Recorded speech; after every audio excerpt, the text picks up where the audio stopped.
गंभीर की जो मनमानी थी ना, वो तब तक सही है जब तक टीम जीत रही है। जब हारेगी और इस वजह से वो नाराज हो गए हैं, इस वजह से संन्यास ले लिया। लेकिन एक अश्विन ने संन्यास क्यों लिया जब वो बेहतर खेल रहे थे? बेहतर नहीं, बहुत बढ़िया खेल रहे हैं। भारतीय टीम की कोचिंग कराना और आईपीएल की फ्रेंचाइजी की कोचिंग कराना दोनों अलग अलग बातें हैं। क्या अश्विन के संन्यास में सबसे बड़ा हाथ गौतम गंभीर का है?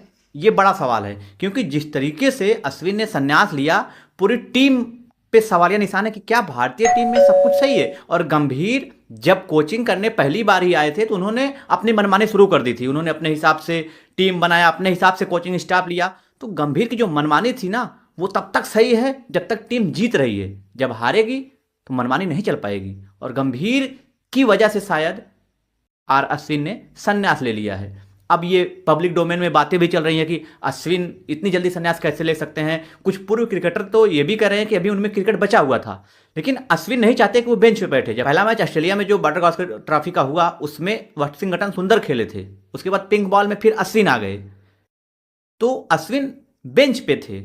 और शायद अश्विन को ये सही नहीं लग रहा है कि वो बेंच पे बैठे। ग्रेट प्लेयर और उनका फॉर्म भी खराब नहीं है, लेकिन ऐसी बातें आ रही हैं मीडिया से कि जो गौतम गंभीर है उनकी मनमानी चल रही है और इस वजह से वो नाराज हो गए हैं, इस वजह से संन्यास ले लिया। लेकिन एक अच्छा दौर या अच्छा समय कहेंगे अश्विन के लिए कि संन्यास ले तो लोग पूछे भैया कहाँ संन्यास ले लिया, ये ना पूछे भैया कब संन्यास लोगे। तो अश्विन एक अच्छी कॉल है उनकी कि उन्होंने संन्यास ले लिया। लेकिन गौतम गंभीर पे और पूरी टीम पे सवालिया निशान है कि इतनी जल्दी अश्विन ने संन्यास क्यों लिया जब वो बेहतर खेल रहे थे। बेहतर नहीं, बहुत बढ़िया खेल रहे थे। अभी चेपाक में उनका शतक भी था और उसी मैच में 5 विकेट भी था।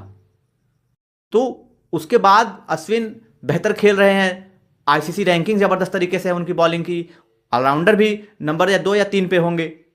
तो अब पूरा का पूरा जो माजरा आ रहा है ना कि गंभीर की मनमानी चल रही है। हालांकि उनको बता दिया गया था कि आप जो ये शेड्यूल है वर्ल्ड टेस्ट चैंपियनशिप का, उसके बाद आप हमारी थिंक टैंक में नहीं होंगे, जैसे एंडरसन के साथ हुआ। अब लोग कह रहे हैं कि अश्विन विदेश में नहीं चलते। एंडरसन की आप तो बड़ी वाहवाही करते हैं हम लोग कि एंडरसन इंग्लैंड को छोड़ दे तो कहाँ चल रहे हैं। तो अपनी अपनी जो होम कंडीशन, उसका फायदा तो सब उठाएंगे। और अब गंभीर पे सवालिया निशान है। देखिए, गंभीर बहुत अच्छे खिलाड़ी रहे हैं। एक बात हमको बेसिक से समझना पड़ेगा कि भारतीय टीम की कोचिंग कराना और आईपीएल की फ्रेंचाइजी की कोचिंग कराना दोनों अलग अलग बातें हैं। गंभीर बेशक जीता दी एक कोचिंग में, कप्तानी में, लेकिन इंडियन टीम की एक नेशनल देश को आप प्रेजेंट कर रहे हैं। वहां पर कोचिंग और यहाँ की कोचिंग दोनों में अंतर है। हम लोग भावनाएं में बहुत जल्दी आते हैं ना, भावनाओं में बह जाते हैं कि यार गंभीर ने जिताया था, ये वो, सब खुश थे गंभीर आएंगे तो ये होगा। अब तो कुछ मीडिया वाले ये भी बात कर रहे हैं कि क्या गौतम गंभीर अगले ग्रेग चैपल भी हो सकते हैं क्या? ऐसा हो सकता है, क्योंकि गंभीर मनमानी कर रहे हैं, ये साफ दिख रहा है। और गंभीर कि जब से कोचिंग शुरू हुई है, भारत हारना मतलब बुरी तरीके से हारना शुरू किया। श्रीलंका खिलाफ हम लोग 27 साल बाद हारे। न्यूजीलैंड के खिलाफ कभी नहीं हारे थे, 3-0 से वहां पे हार गए। और अब ऑस्ट्रेलिया में हमारी थू थू हो रही है।